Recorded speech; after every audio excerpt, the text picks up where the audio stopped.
নির্বাচন কমিশন সঠিকভাবে কাজ করলে জুন জুলাইও জাতীয় নির্বাচন আয়োজন করা সম্ভব বলে মন্তব্য করেন বিএনপির সিনিয়র যুগ্ম মহাসচিব রুহুল কবির রিজভী। শুক্রবার সকালে রাজশাহীর ভুবন মোহন পার্কে জুলাই আন্দোলনে নিহতদের পরিবার ও আহতদের সাথে সাক্ষাৎ ও দোয়া মাহফিলে অংশ নিয়ে একথা বলেন তিনি। রিজভী বলেন, জাতীয় নির্বাচন নিয়ে গড়িমসি করলে সরকারের প্রতি জনগণের অনাস্থা সৃষ্টি হবে।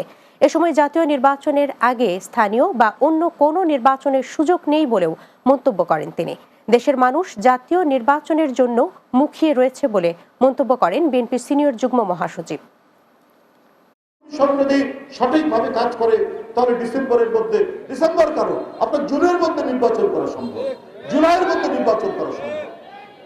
কারণ এদেশের জনগণ আজকে 1.5 যুগ ধরে নির্বাচন ভোট দিতে পারে না। আর এইটা নিয়ে গড়িমসি করা হলে জনগণের মধ্যে সন্দেহ জাগবে এই অন্তর্বর্তীকালীন সরকারের কাছে প্রতি।